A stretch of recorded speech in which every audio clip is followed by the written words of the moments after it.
Hello everyone, my name is Aziz Aburmela from Palestine. I'm a master's student of architecture in Gurney American University at North Cyprus, and I'm happy today to participate in this conference.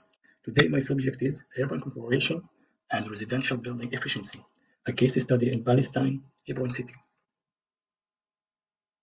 Hebron is one of the most ancient inhabited city, located in the south side of West Bank. Hebron has a high density of urbanization and geographic constraints, which limit the expansion because of the factors like occupation and the policies, and intensify building concentration.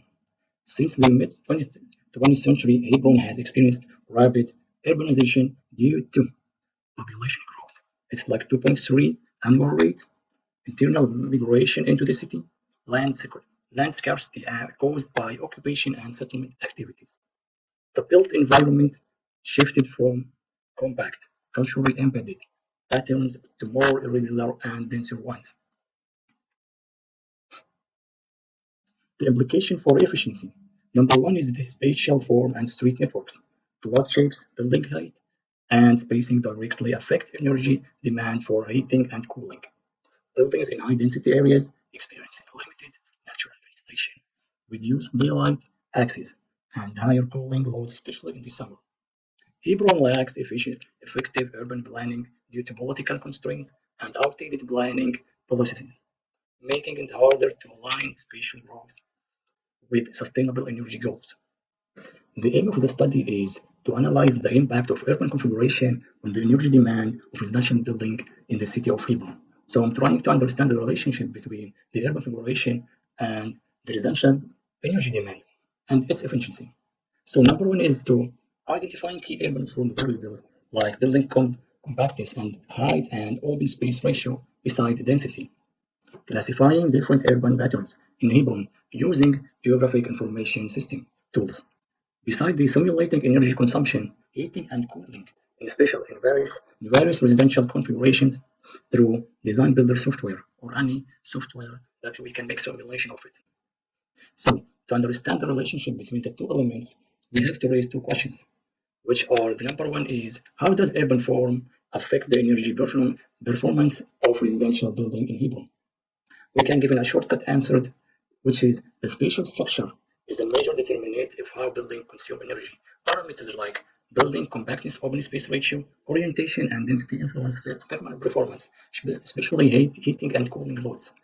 Different urban patterns across Hebron neighborhood yield varying energy demands, highlighting the significance of morphological planning.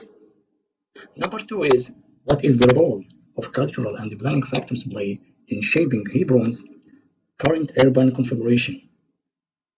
The cultural transition from extended to individual families and the gender role beside the privacy norms deeply affect of the residential layout. Planning in Hebron is shaped by a fragmented legal system, occupation-based constraints, and the absence of cohesive policy enforcement. We're going next to the methodology. The methodology of this study is to examining the relationship between urban configuration and residential building efficiency in Hebron, Palestine. Involves an integrated multi-layered approach to combine spatial analysis, energy simulation, and urban morphology theory. This structured methodology ensures precise understanding of how the effect of those urban configuration on energy demand in residential building. Number one is the research design, a mixed method that uses qualitative and quantitative techniques to analyze the spatial analysis using GIS tools and comparative morphological and cultural analysis by selected urban neighborhoods. Number two is taking a case study areas focused on the three neighborhoods in Hebron. Each one is representing a different pattern of or form for planning. Number one is Old Town or Old City, a traditional area. It contains a high density, inward focused courtyards, organic street network. Number two is a Sheikh neighborhood, which is contemporary planning, high rise, expensive form, vehicle oriented layout. Number three is a Zaytun neighborhood, which is replanning regular grid, moderate density zoning regulation. These areas were selected to highlight the difference in urban forms and their effect on energy use. When it comes to theoretical framework title, it's a framework for linking urban form and building efficiency. Number one is urban morphology theory. Analyzing the form and the structure and evolution of cities includes spatial patterns and plots and streets beside density. Number two is spatial indicators used to assess efficiency of building and built environments. Number three is the energy and climate, which is using the software to simulate the natural climate, wind, sun, and another any indicators. Number four, which is cultural logic, and it's important because there is transition between the old culture and the new one in the city of Hebron. Social patterns influence planning and layouts. Cultural shifts reduce environmental adaptability. So, three areas were chosen to study for morphological planning. Number one is the contemporary development, which is Al Sheikh neighborhood. Number two is the traditional one, which is the old town or city. And the final one is the pre-planned one, Al Zaytun neighborhood. And we notice on the table that horizontal density of residential area is high on Old Town and medium in the Sheikh neighborhood, and Al Zaytun neighborhood is low. So in these three pictures, we're classifying the number of floors in each area. And we notice that Al Sheikh neighborhood, most of the buildings are one or two floors, which is similar to the old town. But Al Zaytun neighborhood is a little bit different, starting from 3 and 4 floors. There is 7 main areas were selected from the three biggest area. So those 7 areas were studied and applying the indicators to measure the efficiency for the buildings. And there's 7 patterns, 3 from Al Sheikh and 1 from Al Zaytun, and the rest is from the old town. Now, this chart showing the build height and build intensity beside the open and space ratio and compactness GSI. We notice that the open space ratio is a high level on pattern 5, which is Al Zaytun, because it's pre-planned and with the cultural effect.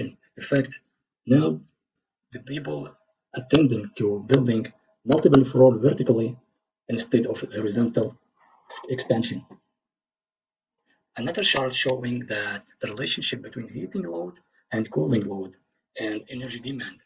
And we'll notice that the heating load is very high and the cooling load considered as very low beside the relationship between the two is in the Palestinian buildings, let's say in Hebron, we need heat energy demand more than the cooling one because of the vertical building and expansion.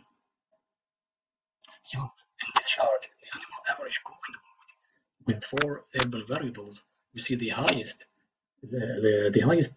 cooling load is in pattern 3, which is Al Sheikh neighborhood. And also pattern 5, we are seeing similarity between the contemporary urban right now and the old city planning, which is that means that the contemporary urban planning is still serving the main characters of urban or of the traditional urban. Now, this is the correlation between energy demand and the build intensity FSI. We see we're seeing that the average is 0.3, which is a negative relationship between the heating demand and the FSI. Also, it's a zero point 0.9 at the cooling energy demand. But we can see a positive hope with the relationship between the energy demand and the FSI. Another chart here, we're showing that the linear relationship between the annual cooling and the coverage or GSI is quite to be positive a little bit, but it's negative relationship in heating demand with the GSI. So more than GSI increased of the value, more less than the heating demand. So at the end, the finding shows that the urban form has a direct impact on energy demand. The result from simulation and another softwares showing the compact of urban configuration reduce energy loads. Urban variables also influence heating and cooling demanding in distinct patterns. Dense vertical development areas are lower cooling demand, especially in the traditional urban fabric, which is mean that the traditional urban planning is better than the contemporary one or the rebrand one for nowadays. Another findings is the cultural evolution linking to loss of sustainable spatial models. Extending family housing cluster created walkable self-shading neighborhoods. Shift toward nuclear families individualism and car dependency result in spatial fragmentation and urban sprawl. Traditional planning also logic mixed use passive climate control is being lost because we're not going to stick as the same network of living on the contemporary urban right now. The traditional Hebron architecture or planning energy is energy conscious and socially adaptive. Shared walls reducing energy loss, with courtyards inside enhancing thermal comfort, and orientation toward privacy and sun. Traditional forms developed from experience and need, with maximum employment and social efficiency. My recommendation for the next step of this type of research is reintegrate traditional urban principles, restore compact neighborhood layouts with passive climate design, encouraging shared wall and smaller footprints to reduce energy consumption. Use orientation sensitive building forms. Another recommendation is integrate cultural values into planning regulation. Incorporate privacy needs, family structure, and collective use into zoning and design codes. Design homes and streetscapes that supporting cultural continuity, not just formal aesthetics. And we reached the end of my presentation. Thank you for listening and thank you for being my audience. Goodbye.